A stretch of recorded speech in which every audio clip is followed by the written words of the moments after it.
Do it. Okay. We'll do it live. Okay. No. We'll do it live. It. Do it live. I'll write it and we'll do it live. Thing sucks. Here we go. It's another edition of the Daily Puck Drop. We do it every single day at 10 a.m. It's Thursday, January 30th. What's coming up on the show today? Hey, the Rays have spent more money than the Mariners. Yay. A little history made in Tacoma. We'll get to it. Mike Garafolo and a short version of Garafolo coming up today. He's from an airport connecting flight, so about 17 minutes with Garafolo today, coming up at 10:15. The great Michael-Shawn Dugar from The Athletic at around 10:40 or so. Here's the beauty of today's show. Both of those guys I had to record earlier today. They had things going on. Garafolo's connecting on a flight. Dugar, he had other responsibilities. He didn't share what those were, but we had to tape them. And then, of course, Hey, What the Puck? Coming up at the end of the show, riff on anything, sports, non-sports. Today's Hey, What the Puck will feature one Cam Newton. Okay, one Cam Newton. We talk about Mountain West coming out with a statement yesterday. We'll get to that. If we have time, NBA wants to change, make a huge change for their league. Why is that important? Well, the NBA is going to come here soon, so... And I know we keep hearing that, and I know it keeps getting annoying. All right, appreciate everybody watching on the live stream. If you are watching or listening to this later, we do go live every day at 10 a.m. Thank you for those watching on YouTube. If you're there, I'm sure you've subscribed, but please subscribe if you have not subscribed. And, of course, all the podcast platforms there, Apple and Spotify and YouTube Music, and wherever you find your podcasts. Of course, we put everything up there at pucksports.com. Broadcasting from the Puck Sports Studios, really the Limback Lumber Studios. They offer free deliveries from everything from whole house packages to homeowner DIY projects. So contractors, you want something to company to deliver all your product to you, they will do it for you there at Limback Lumber. Largest stock moldings in the Northwest, and they've got the experience. And they have got the expertise there at Limback Lumber. They've been doing it since 1930, a long time. The fine folks over there at Limback Lumber, proud sponsors of Puck Sports, great friends, great people, everybody associated over there with Limback Lumber. Love them all. Give them a call at 206-782-3487. Visit them online at limbacklumber.com. When you have lumber needs, here's what we all could do better of, okay? And I know it's easy. We got our phone. We buy products off an app. I get it. But if you can shop local as much as you can, just as much as you possibly can for anything and everything. Does it cost maybe sometimes a little bit more? Yes, but you know what? It's going to the pockets of people that are local. All right? Shop local. Limback Lumber is local. Follow the show on all the social media platforms, Puck Sports on Twitter and Instagram. Also on TikTok. I should also say on Blue Sky. I know I'm bad at doing stuff on Blue Sky. I'm sorry. I'm sorry. Too much going on. Puck_sports on TikTok there as well. Also, I mentioned this yesterday. We did a little different thing there with Ryan Divish. Feedback, I would say 90% of it has been good. There's been some feedback that has not been good, or not. I actually shouldn't say not good. Just, hey, I don't know if I really agree with the decision, but I get it. Just understand, we gave you 15 or 17 minutes yesterday of Divish, and then the full 55-minute episode of Ryan Divish yesterday, who covers, of course, the Mariners for Seattle Times, is up on the Pucks Posse site. So if you want to watch or listen to the entire 55 minutes, please join today. It's $5 a month. Okay. And again, I don't want to make light of $5 a month. There was a person that emailed me, hey, I'm a student teacher, and listen, when I get a full-time teaching job, I'll join. Do you mind if I can still access it? No problem. Absolutely no problem. And as I said before, if you have financial issues, I get it. I totally understand. Just email me, puck@pucksports.com. We will take care of you. I'm not going to try and do this and cut people off from access. All right, it's the twofold thing, right? It's a balancing act of making a living because this is my job, this is my business, and then at the same time giving access to everyone. All right, so there's two ways to sign up. Pucksports.com top. We'll take you there. Also, if you just go to patreon.com/pucksports, you can sign up and join today. Again, joining the community. It's a support of Puck Sports, gets you involved with everything, including anything that is added bonus or VIP content. So it just covers it all. Again, I don't want to. I say it's all just $5 a month, and I don't want to make light of that. It's $5. I mean, $5, over a period of time, it adds up because it adds up to everything else. I understand. I've got a cable bill or a streaming bill. I've got Apple. I've got Netflix. I've got The Athletic. I've got the Seattle Times. I've got a Tacoma News Tribune. I mean, I get it. It adds up, and I understand. So, again, I don't want to, as I told the person who emailed me, I don't want to, take away from your experience. So just send me an email. So if you have any questions, concerns, puck@pucksports.com. All right, everybody, the chat is open. I try to get everyone involved in the chat during the live show, checking in. Cougar Faithful, good luck today, Puck. What happened? What's good luck? Is this something I should know about? Is there luck? Well, okay. Good luck to you too, Cougar Faithful. Gary checks in. Morning. Good morning, Puck. Good morning to you. Reggie Frederick, proud sponsor of Ryan Divish from the Chalet Bowl, saying hello. Welcome, Riley Pay to Tacoma. That is Tacoma history. We're going to get to that in just a quick second. Very cool news coming out of Tacoma. One of our longtime listeners, Citizen Salt, checking in. Hey, Puck. Hey, Citizen Salt. Jeff A. is always here. As well, says good morning. And also longtime viewer and listener, Dan Blanchard. Dan, is that really you? That doesn't look like you. Good morning from Kalispell. Kalispell, wonderful place. God, it's a wonderful place. I can move to Kalispell in just a quick second. Good morning to you there, Miles. Even Blake. You know what? Blake has been in a pain in my ass for years, going back to the radio days. But you know what? And Blake, I say this the nicest way. F you. F you to Blake. Chalet Bowl rocks. You're right, Gary. All right. I keep hitting on all these. He won't say, what's your team, Blake? Hold on. Blake says, hold on. Blake, where did you go? He won't say my team. Blake, what's your team? What team will I not say that's yours? I don't know. I don't know what we were talking about. Blake, tell me. Scott Howard is in Paraguay? What the hell are you doing there? You visiting? Huh? What are you doing there? All right. Thank you for all checking in. Appreciate it. Blakey says name. What's your name? Oh, your name. I said your name, Blake. We gave you props. All right? Now quit being mean all the time to us. All right.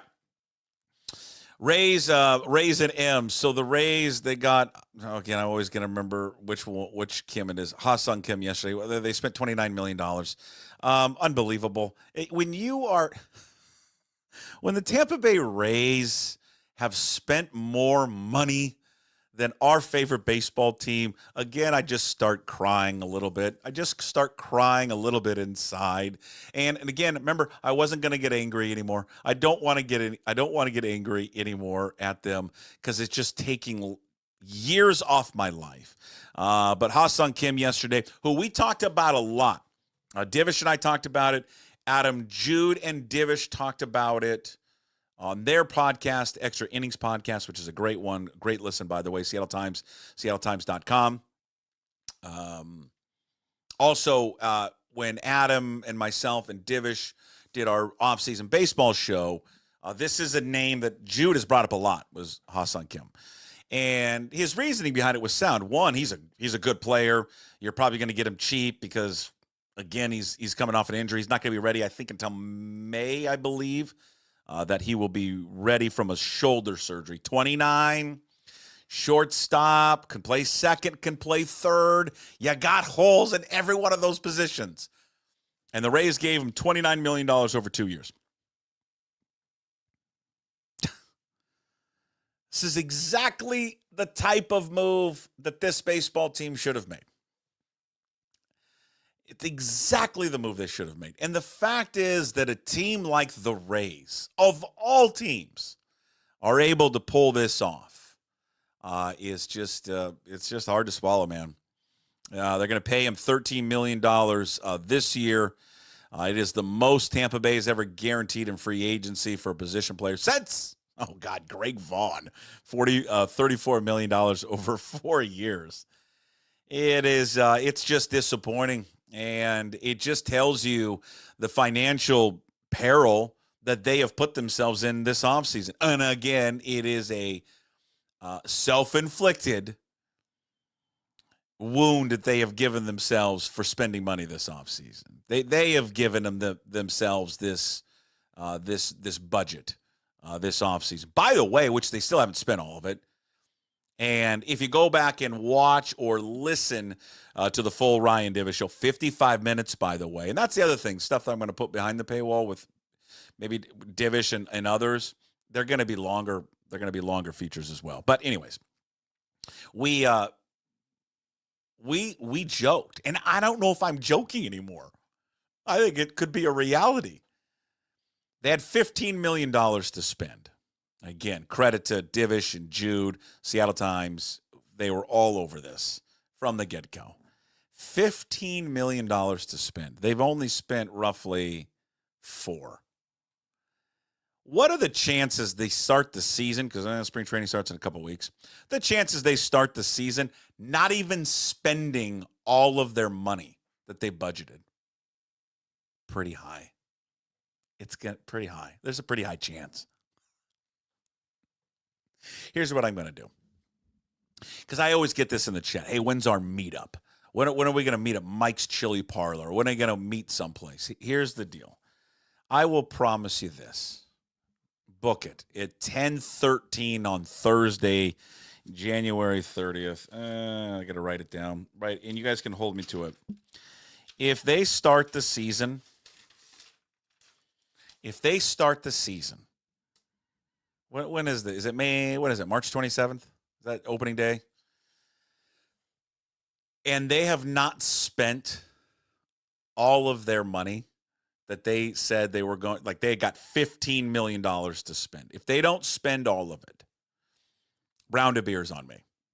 We'll do it at, let's do it at Mike's Chili Parlor. That's fine. Now, it's a tough one for some of you to get to. It's in Ballard. Some of you don't like coming into Seattle. Big, bad Seattle. It's scary. But we're gonna go to Mike's Chili Parlor, all right? I'll buy beers. How many rounds, I don't know. Hey, sign up to join Bucks Posse, then I'll buy as many as you want. We'll buy a round of beers if they don't spend all their money. Because I think I'm going to lose this bet. I think I'm going to lose this wager, because I do think that there's a chance, and a fairly strong chance, they don't spend all of it. Maybe this is what pushes DePoto and the crew over the edge to find, hey, we can't let that Puck guy spend all of his hard-earned money on these drunks. Maybe that's it. But yeah, it's pretty bad. It's pretty bad right now. And as Divish said this week when we were talking during the show, I mean,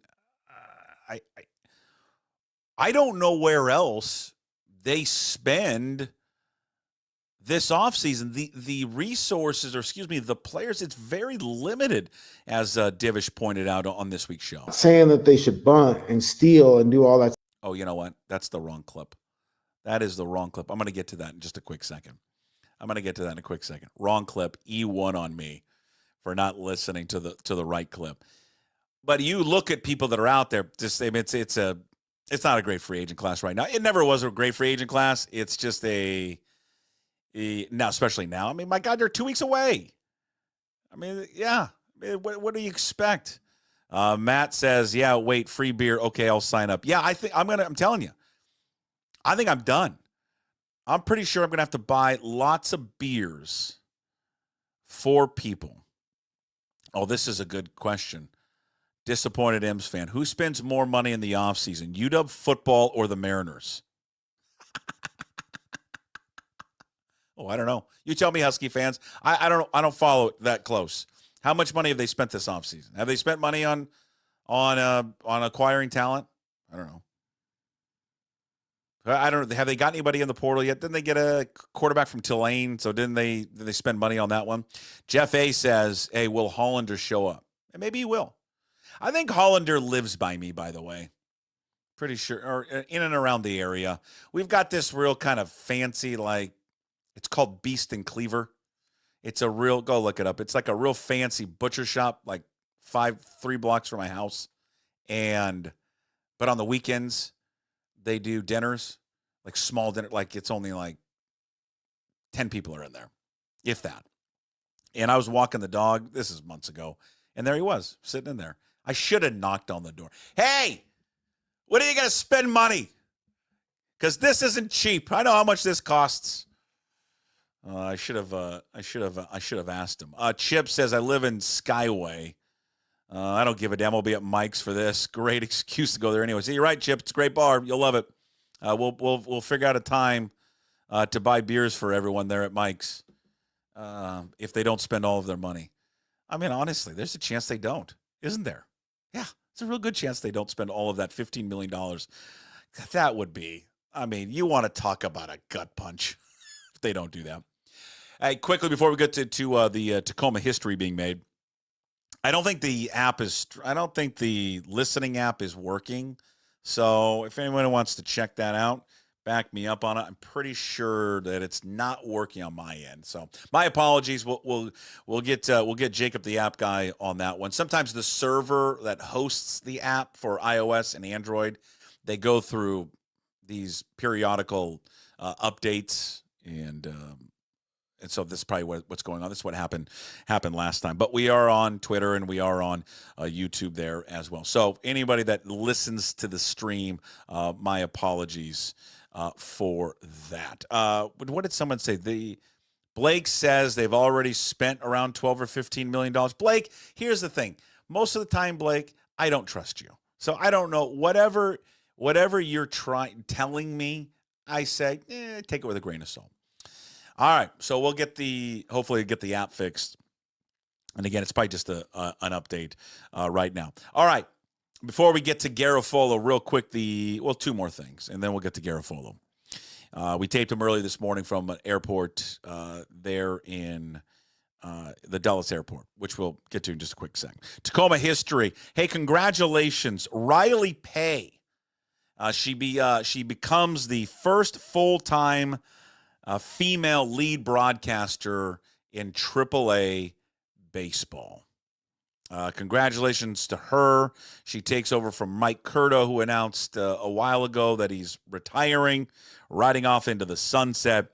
Riley previously worked for the Portland Sea Dogs back east, which is the AA affiliate for the Red Sox. We're going to try to get her on the show at some point. I'd love to hear a story. God, this would be something I'd love for my daughter to watch. Because, listen, Riley Pay is entering in and we're seeing more female broadcasters in baseball than we ever have before, and it's great. I think it's a cool thing. It's cool to see women get into this industry, but specifically baseball, because I think, before we've seen broadcasters before doing games, they're female personalities or broadcasters were resorted to just being the sideline reporter. And I listened to her a little bit last night, and I also listened to her partner on the radio, or partner with the affiliate, I think was doing the games with her. She's real good. I mean, they're both good, but she's really good. And it was just a good listen. So congratulations to her. It's been really cool. Going to go down there and catch a game. Certainly going to listen to her. And a really cool thing, and not only just because she's a female, she's young, and it's just cool to see young people still in this business, even though like what I'm doing, what she's doing is different, but still interested in doing it. It's a grind, and it's I was talking to someone who reached out to me yesterday who was interested in doing an internship, and I'm like, hey, I don't really have much for you, but I'd love to support you any way I can. And the one thing that always kind of makes me sad with where this industry has gone, where radio has gone, and broadcasting in general, is that there's just not a lot of opportunities for young people anymore coming out of college. There just isn't. And the pay's always been bad, but the pay's even worse now. The security of it's awful. You just don't have the resources anymore like I had when I came out of college. When I came out of college, I went and picked up a phone book, or I went to the library and I just started looking up every small town, the radio station, like the business directory, every small town radio station in Washington and like Idaho and Montana, every one of them, and just called them all. Hey, do you have any openings? Do you have someone that can, do you have someone that does football play-by-play? Do you have someone that does basketball? That's all I did. And then I finally landed in a station in Longview, Washington, and that's where I got my start.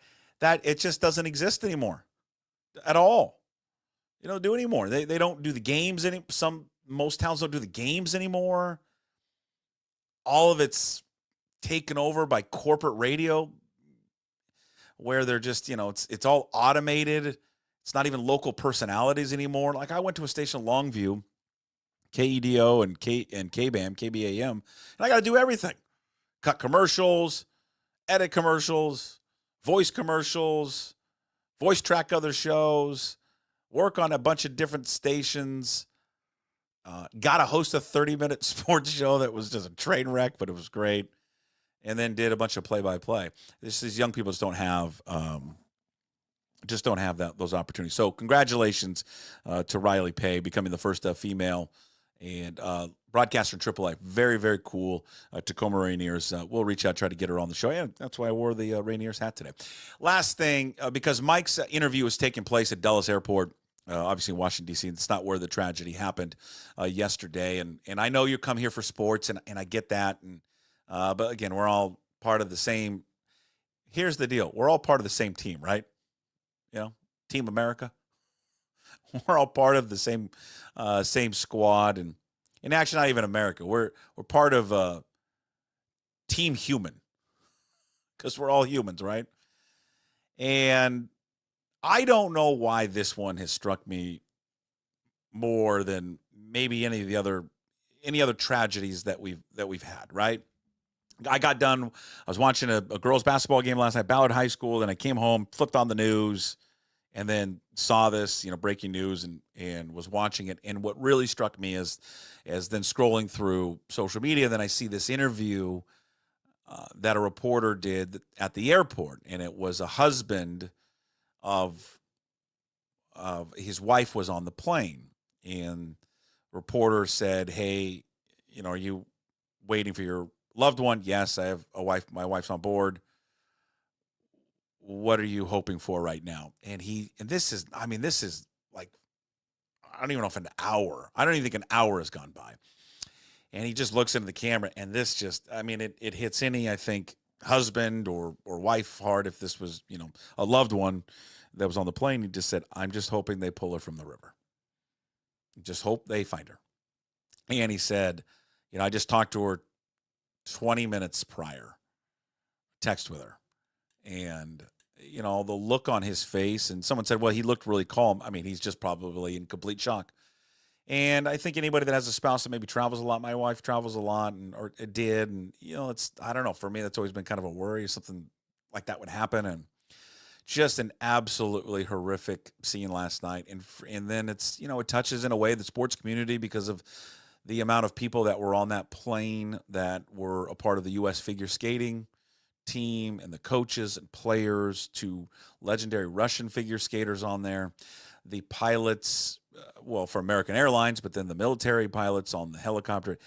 Just a horrific scene, and just, I don't know, just an absolute gut punch yesterday. We're kind of watching that and watching it develop today. So to all those, if this show even reaches people back there, which whatever, it probably doesn't, but just we're thinking about you, and just a tough day for everyone. All right, Mike Garafolo coming up. We talked again to Mike from the Dulles Airport. He was traveling back from Mobile, Alabama. He was covering the Senior Bowl. With Mike, what do we cover with Mike? Well, obviously we get into a little Senior Bowl with Mike. Why was Klint Kubiak the choice? What is Kubiak's decision or influence going to be on the offensive coordinator, on the quarterback decision? Geno Smith, Kirk Cousins, Sam Darnold. Hank Fraley offered the offensive coordinator job, as his wife seemed to kind of indicate maybe on social media. We'll get that covered. What's the biggest buzz coming out of the Senior Bowl when he was down there? Why is he so jacked? You'll see that at the end of the interview. And Geno Smith. Is there buzz about Geno Smith right now down in or this past week at the Senior Bowl? Mike Garafolo right now on Puck Sports. All brought to you by Hartley and Hartley Insurance, your trusted family-owned insurance experts in the Puget Sound area since 1978. Honesty, fairness, integrity. Contact Jamie Hartley at 253-565-8700. Also, Zogs on Fox Island. Perfect spot to grab a cold beer, hang out with friends, catch the game. Check out Zogs on Facebook and Instagram for fall hours and event times. Garafolo joins us from the Limback Lumber Studios. That's where I'm at. Mike's at the Dulles Airport, and we've talked about this today in the show, but I mean, just the thoughts and well wishes and prayers to everyone involved in that horrific plane accident that happened last night, and just a scary scene. It was just tragic. Yeah, surreal, especially knowing I was flying into the Washington area the day after, and it's just very surreal. And I can hear some airport workers discussing it and talking about it, and we're gonna need a lot more answers here as to what happened there. So yeah, it's thoughts and prayers and hugs to all those involved. It's what we do. We just talk sports and football and BS. It's just not just not that important really at the end of the day, but it's what we do here on the show. All right, so I know you got a flight to catch. We don't have much time. Let's get into it. It's over 2 weeks ago, you said, hey, he's in the driver's seat, and then nothing was going on, and the next week I'm like, he's in the back seat now. He ultimately was in the driver's seat. Why did they land on Kubiak? And I'm assuming this was their number one choice from the get-go. And what was the holdup, Mike? Yeah. They wanted to do a thorough process. When we talked last week, I said it's going to take through the weekend, it sounded like, because Mike McDonald wanted to conduct a full, thorough process. Again, it felt like a rushed marriage last year for him and the OC. And this one was not going to be that. This was going to be the opposite. And so he did it. And he, despite the fact that Kubiak was in the driver's seat, the lead guy there to start, went through the whole way and met with all these guys in person, and in the end settled on a guy that, we saw what happened when the Saints had a healthy offense to start the season last year. The explosiveness down the field, the ability to marry the run game with what they want to do offensively and defensively. I mean, that's a big Pete Carroll thing. We were just talking about that a couple of days ago with regard to what Pete wants to do and his philosophy. And he's not saying this is it, but it's how does the run game fit into your identity and everything that you do. And Klint Kubiak and the Kubiak tree and the Shanahan tree, and I guess it's some of the McVay tree. I mean, they all kind of intersect at this point. But that's in the end they decide that this is the guy for the job, and they got great reviews on him out of New Orleans as well. They got really good feedback in that regard. So all that led to him being the guy. Was there ever a thought, at least from his perspective, that he was delaying it at all, maybe from his end, because he was interested in the Saints head coaching job? He wasn't going to get that, but he was in the mix for other OC jobs. I mean, he was in the mix with the Jets, blanking on who else. So I'm sure he had conversations across the board to decide, is this the best situation for me? So on Sunday, when we broke the story, we had kind of had it 4 or 5 hours earlier that it was done. And we were waiting all day, and there was, not to say that there was a holdup, but there's a whole lot going on there, and it was kind of on our end, like, wait a minute, is this not going to happen here? But in the end, it was just to make sure that all the ducks were in a row and all the communication toward him and his family was complete, and in the end, wound up being the guy.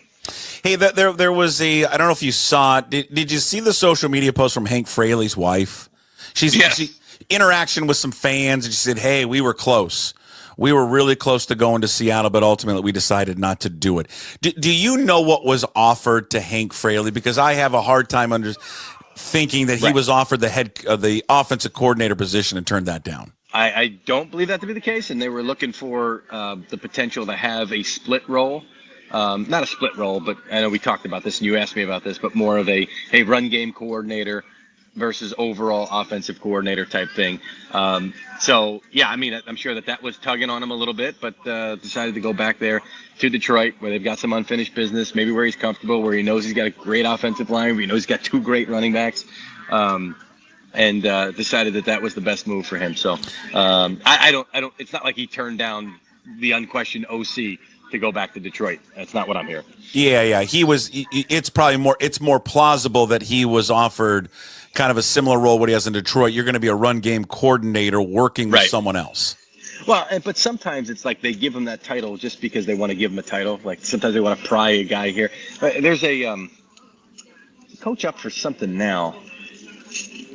David Blau out of Washington, and they already hired a quarterbacks coach in Chicago, so he's interviewing, and they got to give him something. So it's like you're going to be pass game coordinator, so you won't be the quarterbacks coach. So sometimes the title is there to kind of get a guy somewhere, and sometimes the title is, you've got a little bit more pull here, a little bit more, you're the guy that's really in control of the run game or the pass game. So I think that was a part of the discussion with Seattle, but in the end decides that he's going to stay in Detroit as run game coordinator there. How much pull and say do you think Kubiak will have in the decision for Seattle moving forward with their QB situation? And do you think Kirk Cousins and him could have a reunion? Yeah, I mean, Kirk's going to be an option for some of these teams. Look, I'll tell you this, being down, well, not here, I left Mobile, but being down at the Senior Bowl in Alabama where these conversations are starting to be had, Sam Darnold continues to be talked about as the belle of the free agent ball. And the thought with Cousins is that he just might be cooked, that he just, certainly his camp is saying, well, he's just coming off the Achilles. It was still affecting him. He'll be better this year. He'll be healthier this year. And a lot of folks are saying, I just don't know that that's the case. And so he'll be somewhere, but it won't be like Sam Darnold's going to be signed with with the expectation he's going to be a starter for somebody. I don't think that's going to be the case with Kirk Cousins, but there's just not enough quarterbacks to fill all these seats that are going to be needed to be filled here. So, yeah, I mean, Cousins certainly might be an option for the Seahawks, depending on what they want to do with Geno Smith. But as far as Klint, yeah, I mean, John Schneider and Mike McDonald are going to drive the train, but Klint's certainly going to have a say in the matter for sure. So what's the buzz with Darnold with potential teams? Sticking in Minnesota, certainly there. The Raiders are going to be looking for a quarterback. The Giants, I think, are going to be in play. I think the Giants might be the team that signs a quarterback. And that might be, I think they're going to be, depends on who it is, but they sign a quarterback knowing that it gives them the flexibility in the draft.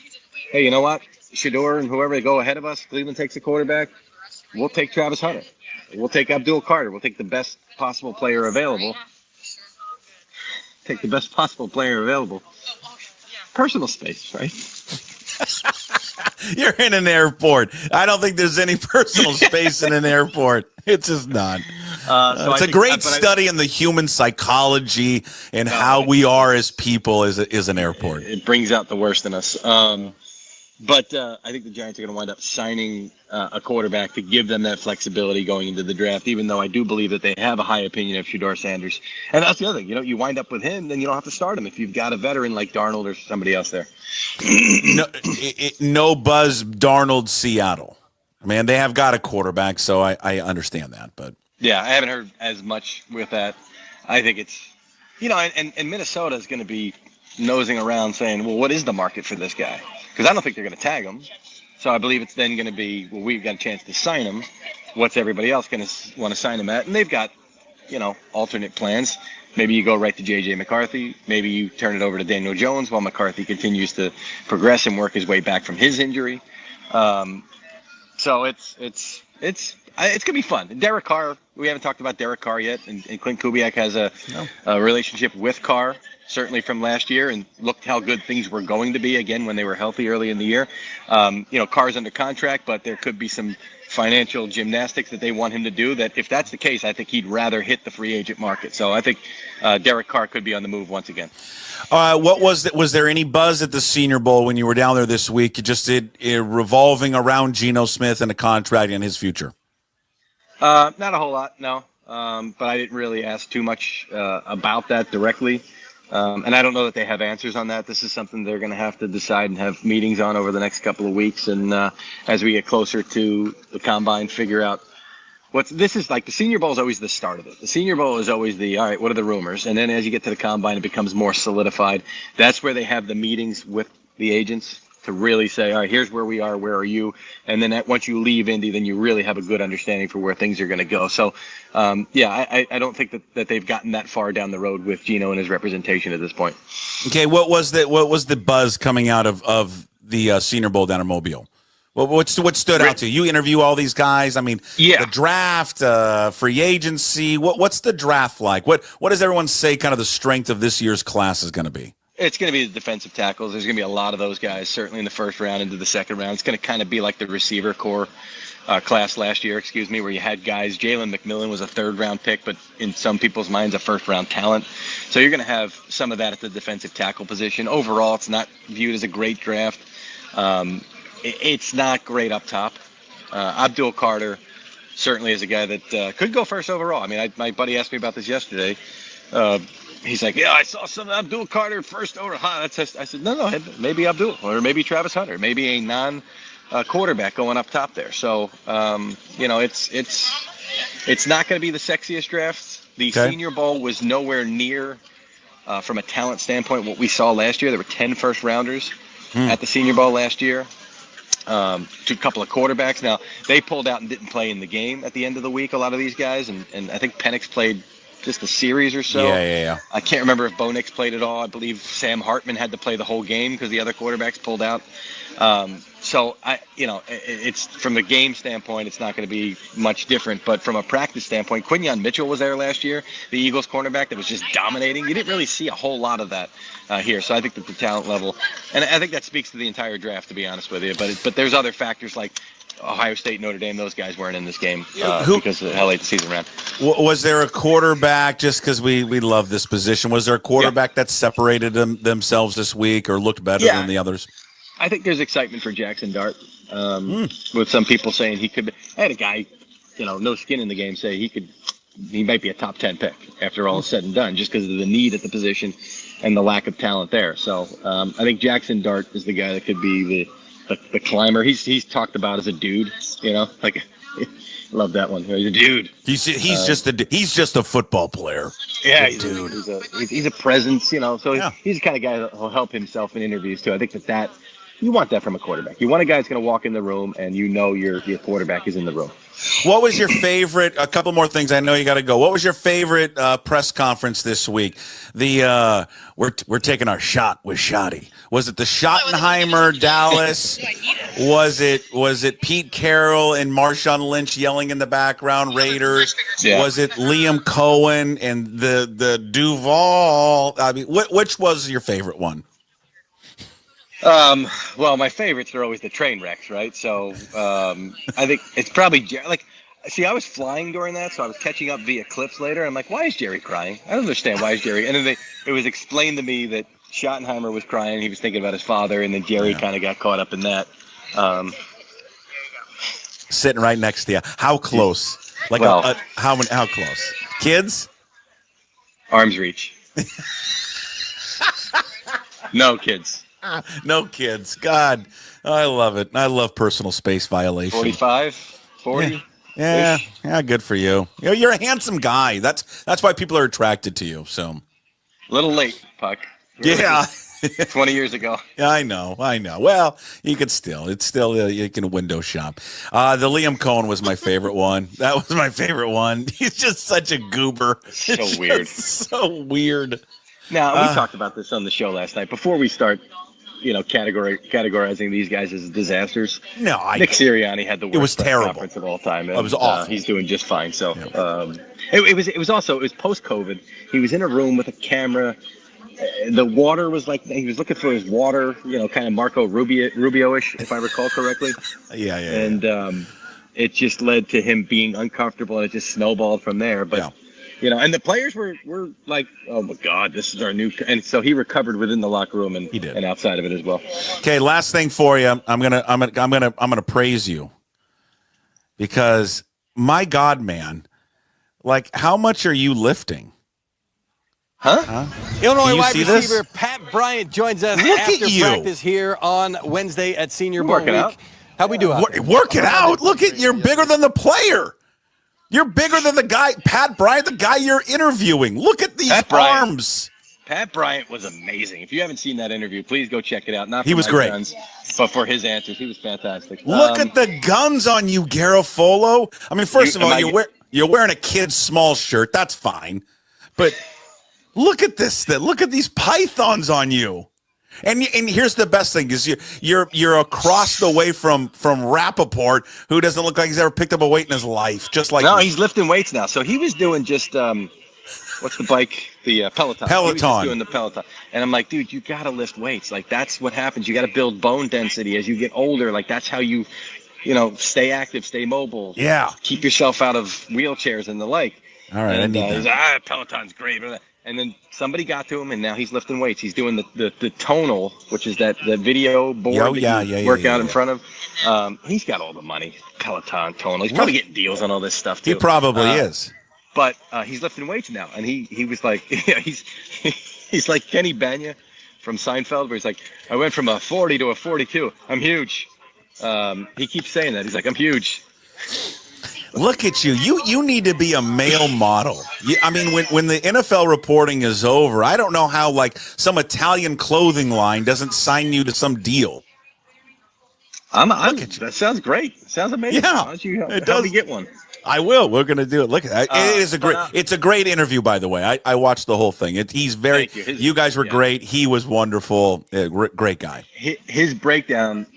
I had been talking to his receivers coach before that interview, and the receivers coach was telling me, like, before the play we flipped him, and I told him to flip, and we did the interview, and he says in the interview he flipped.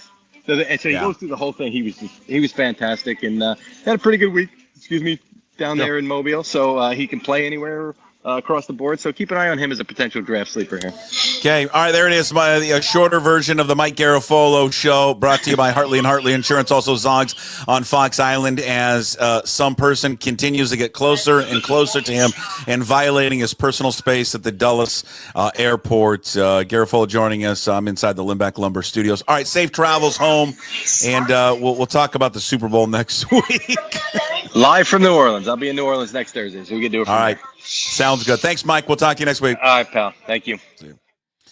There he is again. Big thanks to Mike Garafolo for joining us earlier today. He was in the Dulles Airport, and he was transitioning. He was on a layover from Mobile, and he was going back home there to New Jersey. So we were able to squeeze him in for just a shorter period of time. Normally we go longer with Mike, but just 15 minutes because he had a connecting flight. But in 15 minutes, I thought we got a lot there. Big buzz. Again, if you're just coming into it, if you're listening later, you heard it. But the Sam Darnold creating a lot of buzz down in Mobile, in part because they're just not infatuated by this QB class that is coming out. That is just, again, these guys will get overdrafted. Cam Ward and Sanders and Ewers and Jackson Dart. Even though that's the buzz coming out of there was Jackson Dart, who in just a few games I watched at Ole Miss, he always looks the part. I guess I've always kind of wondered with Jackson Dart why he hasn't been talked about more. He just looks like the guy getting off the bus. And what a name. Come on. How do you just draft him on the name alone? Jackson Dart. But Darnold creating a lot of buzz. Whether Minnesota brings it back, I don't know. Doesn't seem like it. He kind of hinted that no, you go with McCarthy, and if maybe McCarthy isn't ready, you slide in Daniel Jones. But again, talking about the other options there for Sam Darnold, to keep an eye on the Raiders. They're going to have to clearly have a need there at quarterback. Mentioned the Giants as well, and the Raiders. Nothing really with Seattle. And who knows? Maybe Seattle has no interest in Sam Darnold.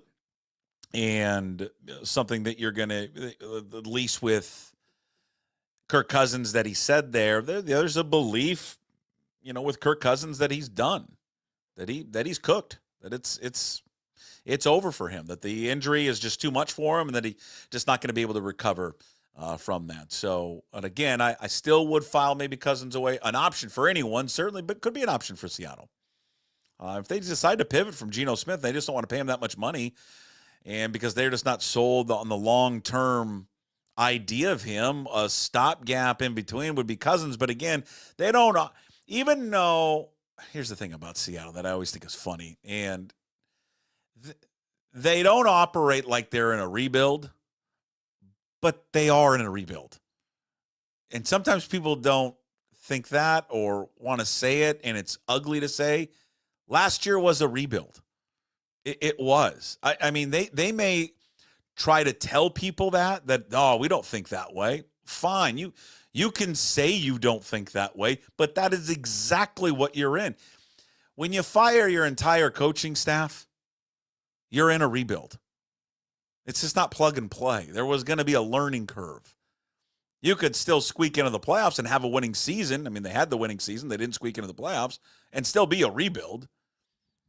It's not like a complete teardown, but they were in a rebuild. And they're still in a rebuild because you are, to me, in a rebuild when you do not have the future quarterback on your roster, and they don't. So, again, but they will say, no, we're competing every year. It's a championship mindset. That's just lip service from these guys, just to rile up the fan base and the media. But come on. I mean, Geno, if he comes back next season, not going to be back in 2 years or 3 years. And then when you do find a young quarterback, another option, it's a rebuild. It just is. And it's okay to say that. You can be kind of in this like rebuild, reimagination, Depoto, whatever you want to call it, and still trying to compete at the same time. Hey, just to update you on the flight yesterday, because we talked about this early in the show, just the tragedy that happened yesterday at Reagan International Airport in the Potomac River. They are now, we mentioned that it had touched the sports community. Now the Associated Press coming out that 14 members of the figure skating community were passengers on the American Airlines jet that collided with the Army helicopter near Ronald Reagan National Airport, which crashed into the Potomac River. 6 members or associates of the Skating Club of Boston were killed in the crash, including teenage skaters Jenna Hahn and Spencer Lane and their mothers.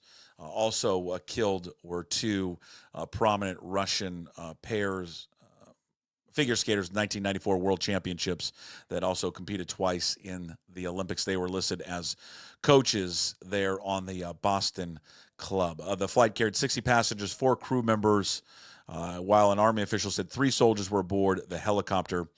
And again, I'm just trying to skim this, so apologies if I get anything wrong. I do not believe they have found any survivors. And just watching the news early this morning and last night, that it had turned in not a search and rescue, but just a search and recovery.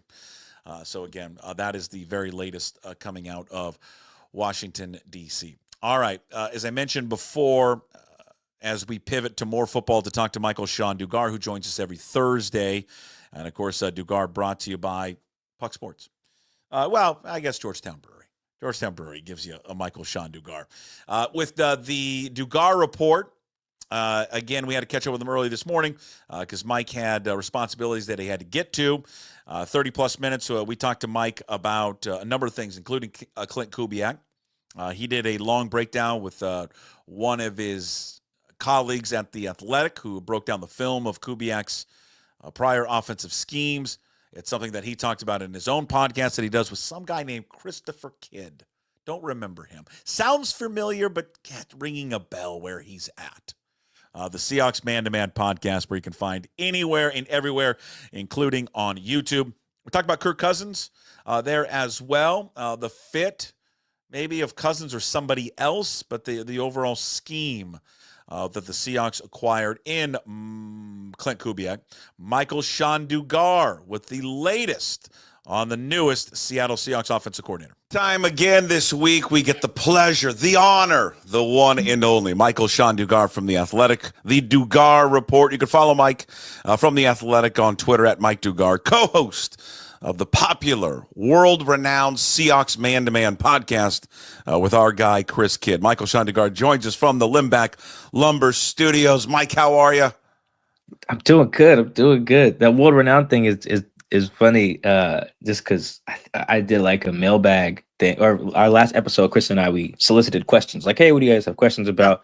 And someone prefaced their question like, "Hey, man, listener from like Italy, here's my question." And I was like, "Man, I love those little Italy. old nuggets." I maybe getting the country wrong, but it certainly wasn't America. It was like listener from whatever Spain. I forget, but it was really cool to see. It's amazing, with our technology now. I mean, I know it's been around. How far and wide this stuff can reach people now. It's crazy.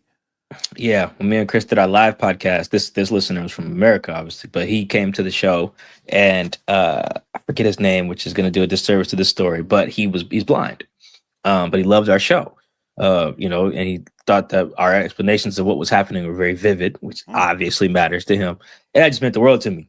It did. Yeah. It did. That was cool. I think I ended up taking a picture with him too. That was super cool to do that. That's really cool. That's really what's on the latest edition. I know we can find the Seahawks Man to Man podcast on all the different podcast platforms, including YouTube.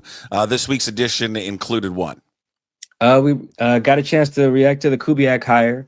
Finally, it's like after weeks, I feel like they were searching for a OC. It was drawn out. It felt like. Yeah, it took a little bit. So Chris said, I try not to just rain on it too much. I like it, but there are some concerns that I have. And then we talked to the homie Ted Wynn at The Athletic, who's one of our staff writers for the whole site, the whole NFL site. Really, really good film breakdowns. I mean, like he knows his stuff, all the terminology. Like he has teams' playbooks. He'll be like, oh, look, here's this play from Shanahan's book. So he likes the hire. So that was good to hear from him. He likes it. The schematic fit and all that. So that's up on our Seahawks Man to Man podcast right now. The show is called The Klint Kubiak Era. That's how you can find it. Okay.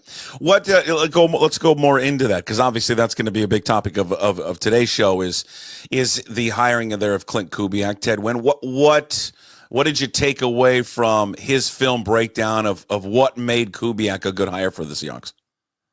Yeah, the first part is just how easy Kubiak tries to make it on the quarterback. That's from pre-snap to the type of throws you're making. That's how someone like Derek Carr was so efficient. Derek last year for the Saints, he wasn't in charge of like a lot of protection calls and audibles and stuff like that, checking in the stuff out of the blitz. It was just the center is in charge of that pre-snap stuff. And then the hot routes and the blitzes are just predetermined by the scheme. So in that scheme, it's more like, dude, you don't have to think, just play fast. If someone blitzes, here's where you'll throw it. If this is like this, the center will handle it pre-snap. You just either hand the ball off or just play fast. And I think so you can call that like a quarterback friendly offense, I think. And that's, again, I don't think Derek Carr is very good, but he put up some decent numbers in that scheme when their O-line was healthy. So I thought that was really positive. It found ways to get guys the ball in space, whether just being explosive or just like attacking the middle of the field. You look at the way that scheme looked last year. This Shaheed dude was Deshaun Jackson 2.0 for like a month. He was just going nuts. I love Deshaun Jackson. That's just a side note that we could probably spend 30 minutes on. I love it's just such a great. Oh man, when you're just elite everything at a thing, about him. He had personality, elite at a thing. Yeah, he was great. So like Shaheed was him for a little bit, and then he goes down, and then Marquez MVS. I'm gonna botch his name. He starts going nuts in that same role, because like if you find players, it's not plug and play totally, because when they lost Olave, they struggled quite a bit. But it was the idea like we have these clearly defined roles, and our roster matches that, not just with the top guys, but on the back end of it too. We know how to get these guys the ball. Their run game was really, really elite. It was physical, not elite. Elite's tough, but it was just really good. Really good run game. Really good run game in the red zone. They were good red zone offense. They used a fullback, which if there's a lot of ways to quantify physicality, but I mean, there's no more obvious one than like, hey, we're putting an extra guy on here who doesn't care if he touches the ball. Did they actually have a fullback, like someone who wore a fullback number? Oh yeah, classic. He was one of the ugliest numbers. His name is I believe it's Adam Prentice. Was it like a 41? Like 46. Yeah, 46. Yeah, 41's that's what Kamara. it's supposed to be, 46. Mike. 46. That's a fullback number. All he needed was the neck roll. That was it. That's all this Prentice guy is missing. So they were and the Saints were, I think, top 5 in the usage of 21 personnel, which 2 represents how many running backs they had on the field. In this case, that running back, quote unquote, was a fullback. So they were bringing the heavies out there. They were trotting out packages that had a fullback, a tight end, and Taysom Hill. You don't understand how happy this stuff makes me, Mike. You don't understand. I bring back the fullback. Yeah, it's surprising. You would think that today in the offenses with the passing and everything, how many really good offenses have a fullback and use one. Not even like the Saints in that scheme, but like the Dolphins use a fullback. You know, as much as their offense is about speed and everything and getting guys in space, they're regularly under Mike McDaniel, one of the leaders in 21 personnel. You know, Alec Ingold is a big part of their offense. You know, same thing with the 49ers. You know, they have Ayuk and Kittle, and they do all this gadget stuff with Debo, and Christian McCaffrey is outstanding. And they are routinely one of the leaders in 21 personnel because of how often they use juice check or use check. I'm botching names today. Sorry. You got it. It's fine. No, you nailed it. And then, you know what, the thing is, you know, I'm older than you, not by much, but actually, yeah, by a lot. I remember back in the day when, you know, the fullback was not only just it was obviously an extra blocker for the running back. But usually that fullback was pretty good out of the backfield catching the ball. And use check, that's how the Niners use him. I mean, listen, we had one of the best fullbacks in the history of the sport in this town in John L. Williams. He was unbelievable. I mean, he was like a hybrid before even he wasn't really just a fullback, but he was too big to be completely a running back, but he could run the ball, but he could also catch the ball. So I don't know. It's weird because you almost see, Mike, this transition in the NFL a little bit, right? We've gone so pass happy and these offenses opening up that then I think maybe the defense countered to stop that. And in addition to the scheme to counter that, it was also who are we going to draft to start stopping these offenses? And maybe they got away from having these more physical defensive linemen up front to stop the run because, hey, teams aren't stopping the run as much. And then it's like the 49ers of the world and the Rams learned, well, hey, you know, these defenses aren't built to stop the run anymore. Maybe we should run the ball even more. Because I don't know, this year to me, and I'm kind of rambling here, felt more like teams were committed to running the ball than they ever have been before, or at least in recent memory. Yeah, it just felt like the run game was it was the focal point of more offenses. It felt like that's just a feel. That's anecdotal, not necessarily. I don't have any numbers to back that up, but it felt like this year we could feel that a little bit more because of the names that were on new teams and were still effective. Like, okay, we know Joe Mixon and the Bengals, but now Joe's running for 100 on the Texans. Oh, wow.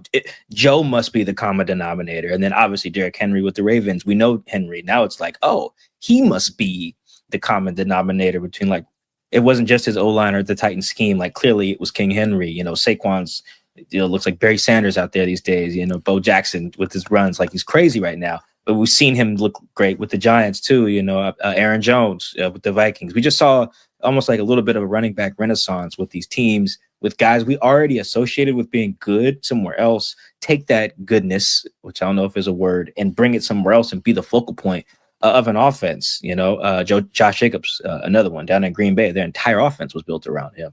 So yeah, we're in a cyclical. Football is cyclical. Bobby used to say this, Bobby Wagner, all the time. He was like, yeah, we ran cover 3. That was the thing. And then people started just figuring out that, all right, spread us out. We're kind of screwed, you know, load up one side of the field.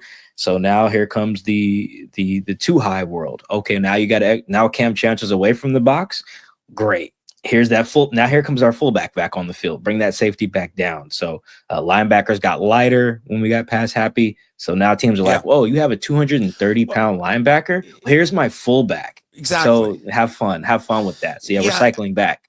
Yeah, and I just think that, you know, this sport has been played for, I don't know, 100 years. I mean, there's always going to be an element of running the football. You just have to have it. You just can't. You and I are proud, and I would say honored, distinguished, legendary graduates of one of the greatest universities in the history of universities, Washington State.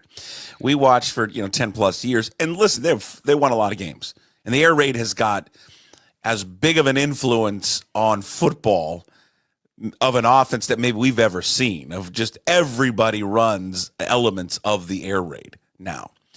But we saw it. You get inside the 20-yard line, and it stops working.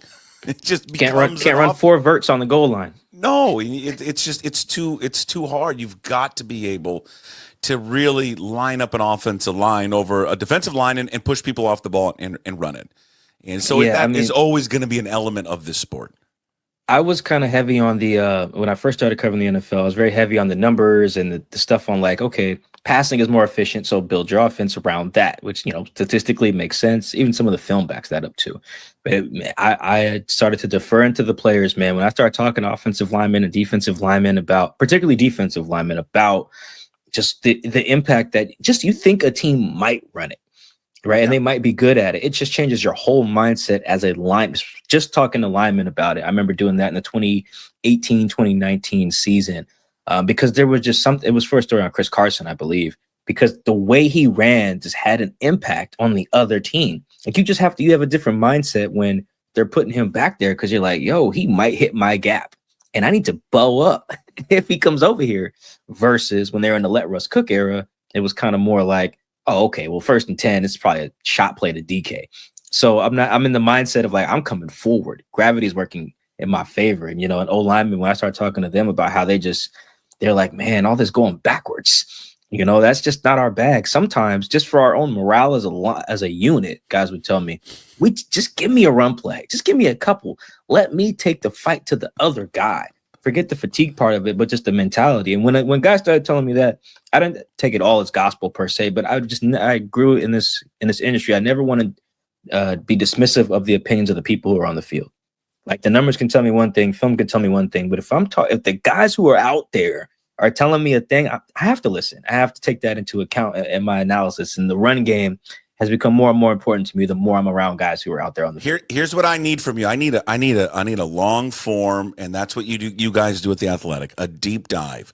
I want you to get an offensive lineman, a defensive lineman, like in the room together and just talk about the run game versus the passing game. And just because and what I want is how demoralizing is it for a defensive lineman when an offensive lineman across from him is just pushing them 3, 4, 5 yards off the ball, and all they're doing is running it down the field, opposed to, that same offense just passes down the field. I'm just telling you, you mentioned it. It's a psychological thing. If an offense goes on a 10-play drive, 80 yards, and just say all 10 of those plays are runs, that is way different than a 10-play, 80-yard drive if it was just all passes. Or a 4-play 80-yard drive. The drive was real quick. Yeah. That's I'm usually just saying if it was like trade-off. dink and dunk, if it was like a dink and dunk all the way down the field, there's just it's demoralizing. You are taking another man's soul and ripping it out if you just completely are driving him off the ball all the way down the field. And they know they're going to run the ball again. They're going to hand it off to this guy. He's going to get 3 or 4 yards, and we can't stop it. It crushes a defense. Yeah, I think what's really sparked that article that I was working on, I don't even know if I ever wrote it, but it was Schottenheimer. Remember when he got hired in 2018, he said, we're going to run the ball when the defense knows we're going to run it. And I remember thinking, well, that's stupid. That is like mathematically like flawed thinking, and Shotty, he articulated his point ultimately very poorly, but still, like that's what put my reporter antennas up. And I remember laughing that quote off, and now I get it now. And I told him that. I talked to him like a year and a half ago for something else. And I was just like, you know what, man? I get it now. I get it. And he knew exactly what I was talking about because that's all I said. I just said, hey, man, I understand.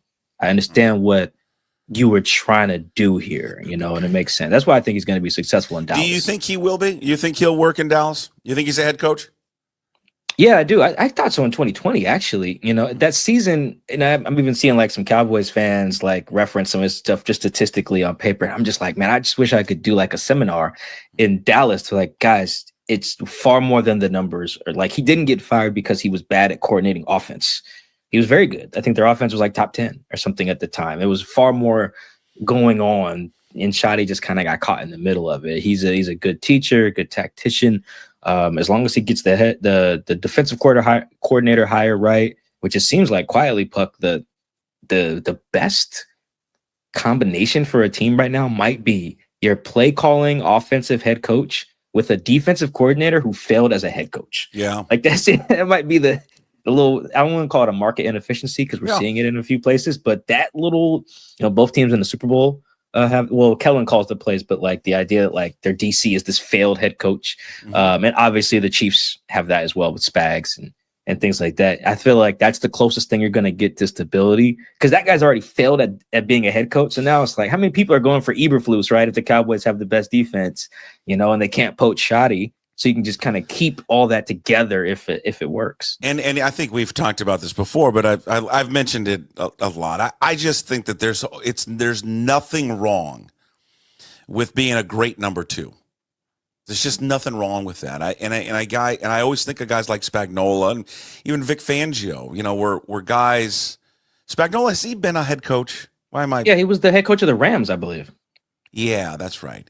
And he gets in that interview cycle, and he may get an opportunity one day, may not. But he might just be perfect for that role. And that's his bread and butter. And when you give him a head coaching opportunity, you start to pull away from that day-to-day operation stuff, right? You're not working just with the defense anymore because you're the head coach. You got to work with all of it. And then sometimes that's not your strength. And it's okay for that to not be your strength. And I think sometimes we get caught up in that. But I also understand the egos of these guys. And egos is a good thing. It's not a bad thing that they want to be challenged because I think every one of these coordinators gets into this business wanting to probably be a head coach. Maybe not all of them, but I think most of them do. Most of them oh yeah, because it's the pinnacle of the profession. Yeah. That's what everyone, if you just view it that way, everybody's usually in it for whatever. If there's a clearly defined pinnacle of your profession, you probably want it, whether it's just as simple as being the store manager, wherever, at the department store you work at, you go from you're in the stock room or whatever to being on the floor to sales and like, oh, now I'm the manager.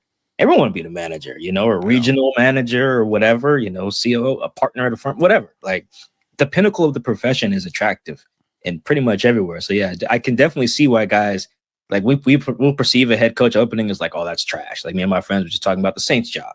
Like someone's going to take the job, of course, because they're at the pinnacle of the profession. Is that a bad job? Of course. Is working for Woody Johnson at the Jets a bad job? Generally, yes. But it's the pinnacle of the profession. Yeah. So someone's going to do it every year, and they're going to do it with pride.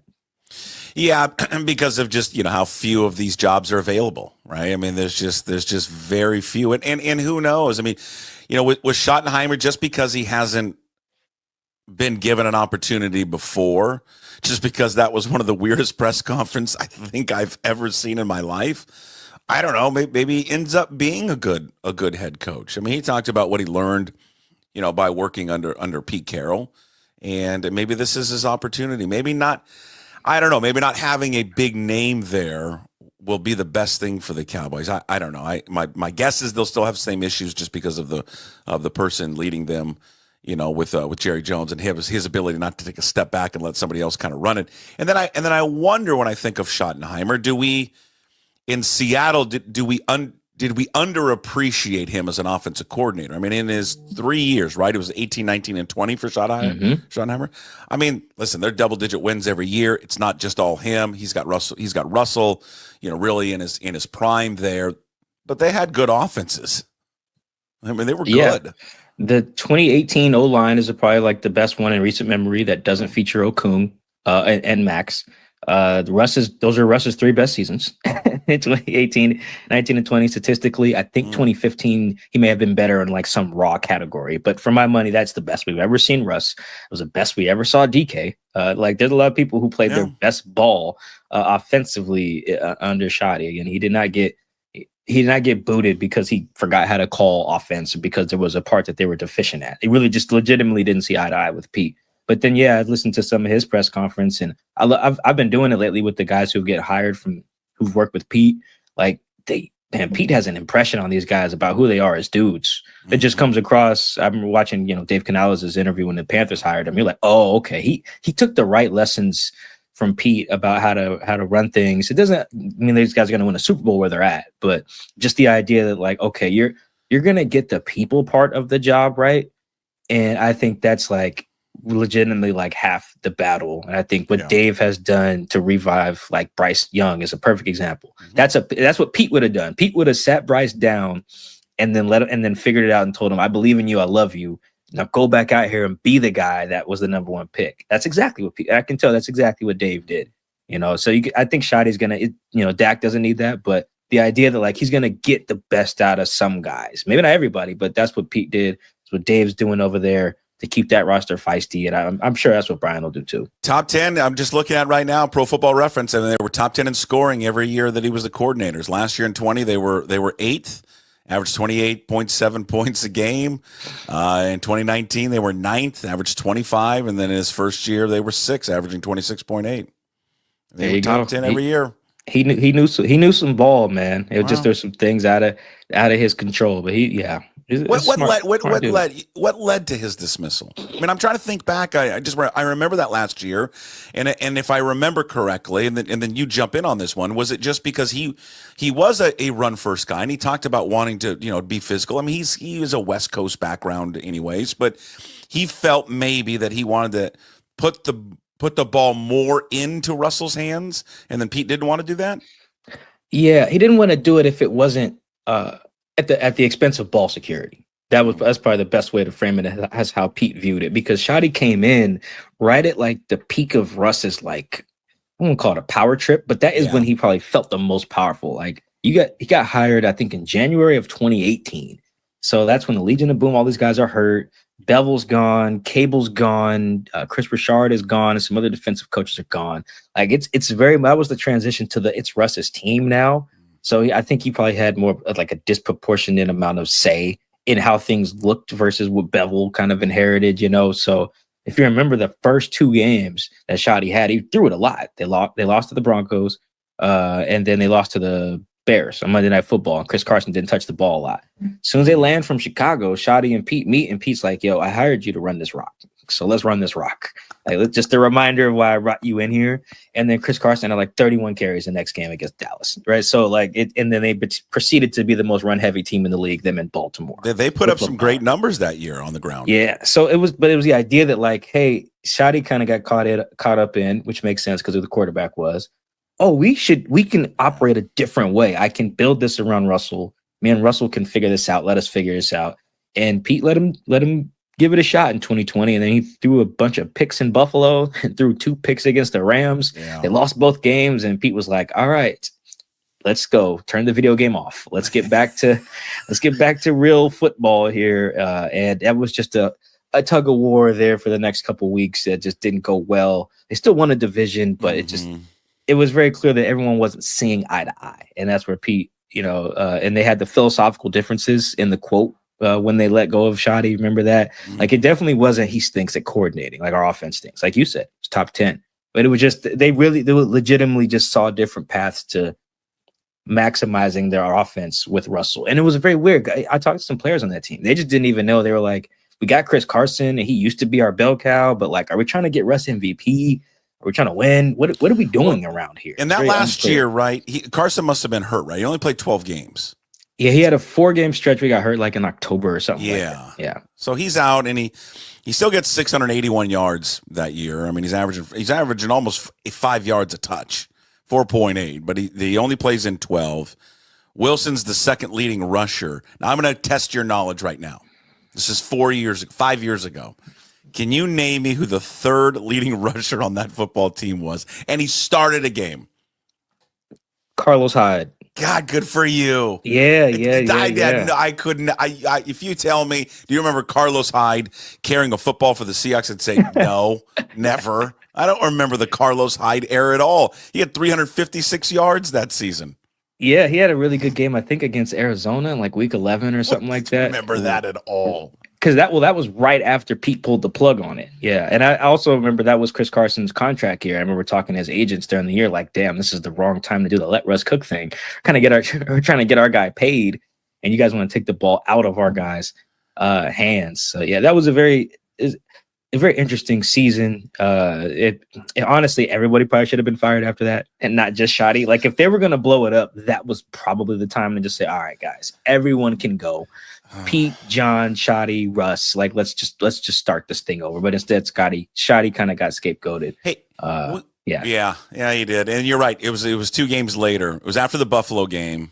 He wasn't active the next week. He was active the 2 weeks after against Arizona, and he had 14 carries for 79 yards. There you go. And they won on Thursday Night Football. Yeah, Remember that? Carlos Hyde. This is the name of the show today. Where is Carlos Hyde? I'll give you a bonus fact, too. Carlos Dunlap sacked Kyler Murray to end that game on 4th down. There you go. It's the Carlos game. It's the Carlos game. It's the I Carlos. haven't watched that game since it happened, but I don't know why all of these facts about it. It's the Carlos show. It's a great, that was a great poll, though, by you.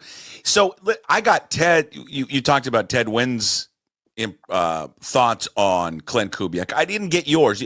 Are you lukewarm on Kubiak? What is, from your perspective, what is the reservation?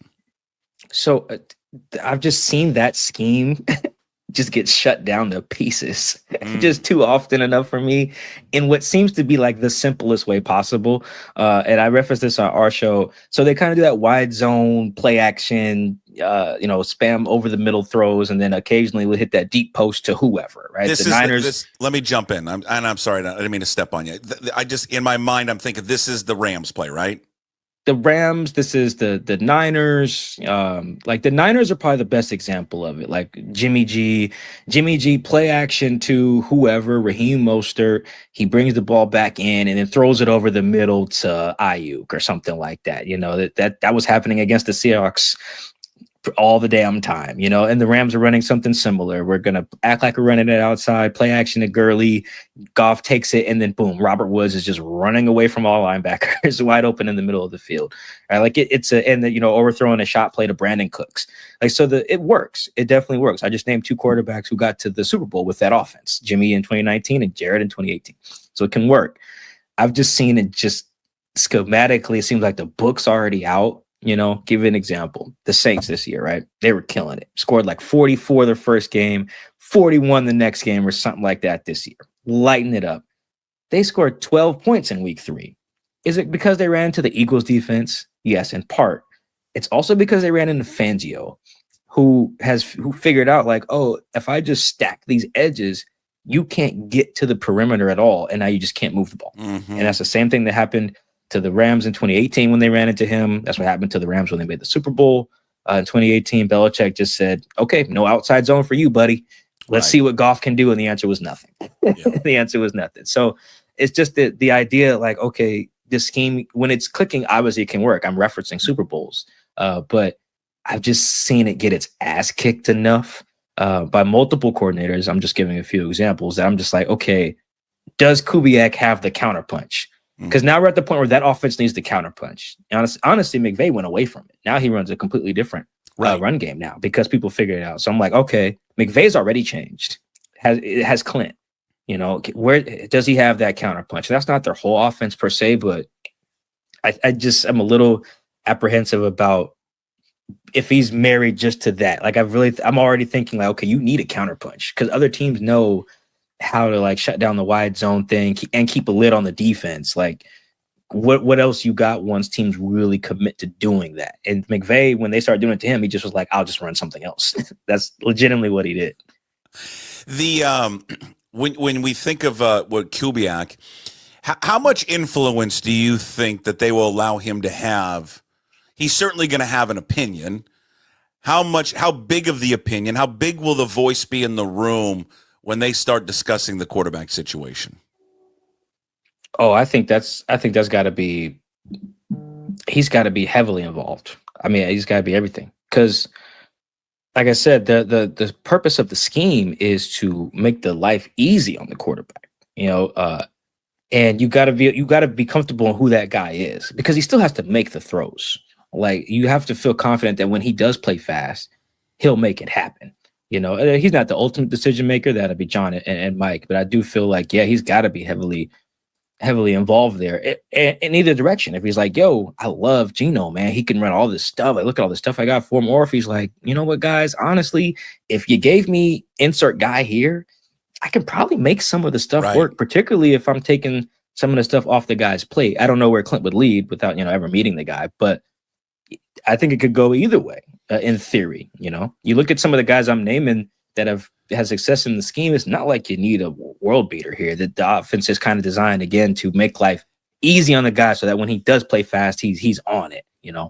Yeah, that's what leads me into it, right? I mean, we know that Kirk Cousins is going to be available because there's zero chance the Falcons are going to trade him. They can't. No one's going to take on that money. He's in the same. You and I were talking before we started. It's going to be very similar to Russell Wilson. The same age, same amount of money that's being paid or owed from the previous team that wants to get out of it now. He's going to sign probably a comp deal, which is about a little over $1 million, is what Russell ended up signing when he left, when he got out of Denver, like $1.2 million. They obviously had success together back in, was it 2021? 21. Yep. So he's very familiar with Kirk Cousins. If Kirk Cousins is there and available, and maybe it comes down to Seattle, and I know you've mentioned Cleveland because of obviously with the Deshaun Watson situation and Kevin Stefanski, how big of a push I wonder does Kubiak make for Cousins to both Pete and John say, listen, we can get this guy in there. He knows the system. He's perfect for it. And look at all the money we're not going to have to pay him anything. Yeah, no, I could easily see something like that happening, or the discussion, maybe not a hard push, but just, bringing it up. You'd be surprised how much stuff that we would call ludicrous or that we would only, ascribe to like a Reddit post or something like that legitimately gets brought up in these NFL circles, man. These executives be sounding like crazy fans sometimes, owners too. They do not just sound like geniuses. I feel like that gets exposed a lot of time when we get anonymous scout quotes. I read some of those and I'm like, oh, y'all just like us. Y'all don't know nothing. y'all just saying crazy stuff too. But I bring it up to say that could happen. The counterpoint would be the Falcons game that the Seahawks just played against them, because the Falcons run a very similar like wide zone scheme too. Now they weren't heavy play action because Kirk couldn't move, but the run scheme was the same, and the Seahawks were getting run on in the first half of that game, if you remember, and then they just completely shut it down in the second half and blew them out and won by 20, because there's a way again schematically to shut this thing down.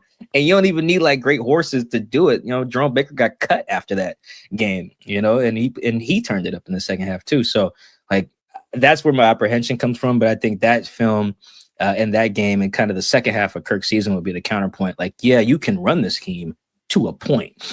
So I think eventually with every scheme, no matter what it is, eventually you need your quarterback to make big boy throws. And that's really what it is. And that would probably be my argument, even though the point, like you mentioned, the contract differential will be huge. You're like Geno at like 30 plus cap hit or something and Kirk at like 1. I think the ability to make those big boy throws is that would be enough for me, because those are the difference between winning and losing.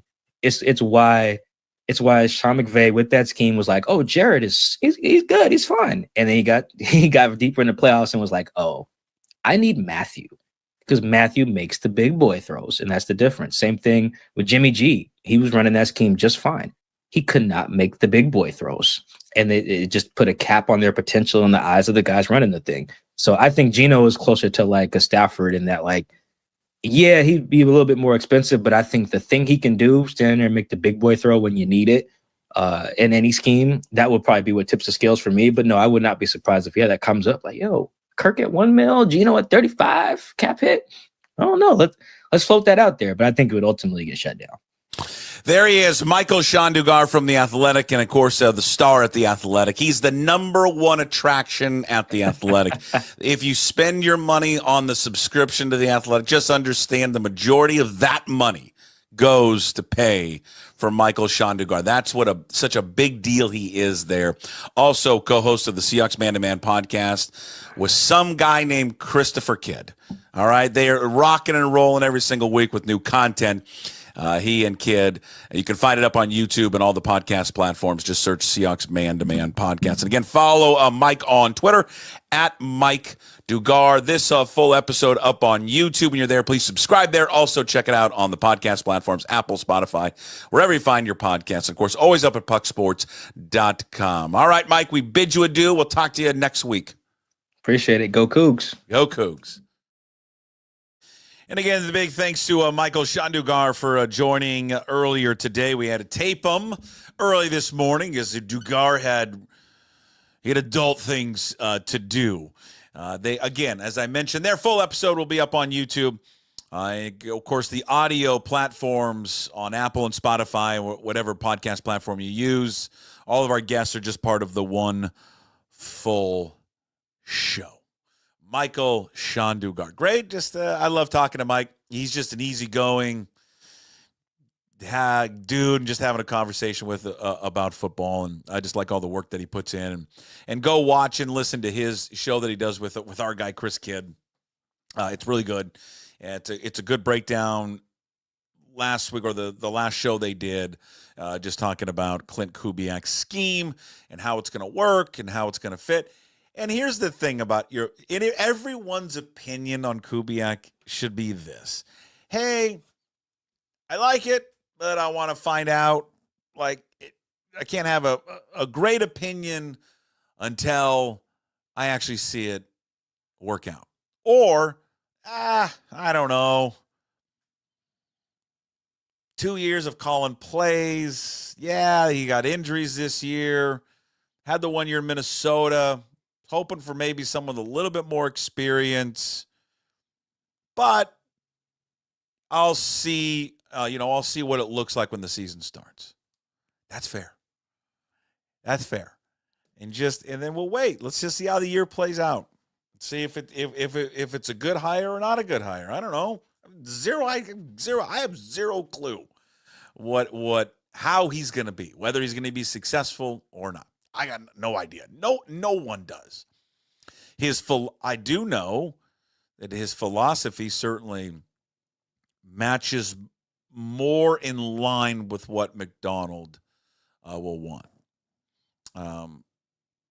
Just the finishing touches on Grubb. I thought Grubb would be that. I really did. I mean, again, there were, you look past Washington in the 2 years when they were at Fresno State. They ran the ball a lot. They were physical. And it wasn't just like Michael Penix, what you saw in the last 2 years. I don't know what something changed. How he aired. I think part of that has to do with the line. Again, your offensive line. Anyone that's watched football, when your offensive line's terrible, it's just easier to pass the ball than to run the ball. And again, the success of Kubiak is going to come down to whoever. Maybe it's Scott Huff. I haven't seen anything. Maybe they retain Scott Huff, but it's going to just come down to the offensive line. If they can perform well and they make a huge jump in improvement, then his offense is going to look better. But, if they have the same issues with blocking people, I'm not sure what Klint Kubiak is going to do to scheme that up to make it better. So we'll wait and see. But again, I think I like the name. I like the tree that he's been on, and the philosophy of it. Hey, a fullback, God Almighty! I'm telling you, there's two things that I learned this week. One, the Kubiak likes to use a tight end, likes to use a fullback. Oh my God, that's so good. The other one, which the show will come out next week, Danny Freund and Jesse Bobbitt. I did both of those guys together. For the Cougar fans, they are the two new coordinators for Washington State under Jimmy Rogers. Bobbitt's terrific, by the way. I can't wait for people to watch this and to listen to this. He's just sensational. And Freund is great, too. Offensive coordinator with an offense that's going to look much different, and a guy who said, yeah, you're going to see us under center a lot. Maybe not a lot. He didn't say a lot, but you're going to see us under center more. Man, there's just little things. You know what? You people watching and listening to this, you get excited about little things, and then I get worked up about stupid stuff like who left the milk out, or who didn't put the dishes away. Like, that stuff works me up. Not big stuff, just little stuff. But then I get real excited about little small things like an offensive coordinator telling me we're going to have a fullback and we're going to be under center more. God, it's so dumb. It's dumb what excites me. It really is stupid. All right, we wrap up the show as we always do with Hey, What the Puck? Brought to you by Restoration One of North Seattle, your restoration company that lets you avoid the stress of water, fire, and mold damage with their property restoration services. Locally owned and operated. Make them your first call when those damages affect your residential or commercial property. Give Trent a call. He runs the corporation, runs the business, all-around great guy. 206-817-8917. Visit them online at restoration1.com, North Seattle franchise. And again, as we've mentioned this theme of this show and the theme of this program has always been local, local, local. Limbeck Lumber, Restoration One, Georgetown Brewery, Flat Stick Pub, John Howie Steak, Zeke's Pizza. I'm missing somebody. Who am I missing? Chalet Bowl. Hartley and Hartley Insurance. Zogs on Fox Island. God, who am I leaving out? Fat Zach's Pizza.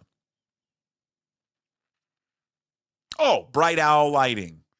A Clean Streak. Local. By the way, if you do want to have some local advertising, spend as little as you want, spend as much as you want. You got someone reached out yesterday, so I'm going to reach out to them and follow up. Puck at pucksports.com. Local company you'd like to advertise. Would love to have you here at Puck Sports. All right. Hey, what the puck? Did you guys see what Cam Newton said today? Cam Newton, who's part of the, and here's the thing, is I like Cam Newton. I think he's a great personality. Cam Newton, and he was a fantastic quarterback. Cam Newton went on today and on, I think it was First Take, and said, and I saw this scroll across social media, and I don't know how they got onto this topic. They must have been talking about it like at a pre-production meeting, like, he said that, we better bring this up on the show. Cam Newton was talking about the Super Bowl. Remember, they lost the Broncos, had one of those ill-fated possessions for him, moments, I should say, where he didn't appear to really give it his all to jump on a fumble. He was asked, hey, would you trade? Maybe it was probably like Josh Allen. Maybe I bet you it was something like that. You know, if Josh Allen wins an MVP but never wins a Super Bowl, is it worth it? Or maybe even Lamar Jackson. I'll get to the point. He was asked, would he trade his MVP trophy for a Super Bowl? He said no. He said, nope, wouldn't do it. He said, quote, I'm taking individual success over team success because I did my job. I don't know, man. Maybe he was joking. Maybe I'll be unfair because I didn't actually watch it. I just read about it. But that is just everything that is wrong about individuals in team sports. And probably a good reason why he never won anything at an NFL level. He won a championship in college, but I don't know. I can't fathom somebody in a team sport saying, I would rather win an individual honor than actually win the whole thing. And I don't think Cam Newton's alone. I bet you there's other players out there that, individual award's better. I don't know. I can't wrap my head around that. And I'd be curious if somebody like Lamar Jackson, who's going to win, who's won 2 and maybe a chance to win 3, would he trade all those just to win a Super Bowl?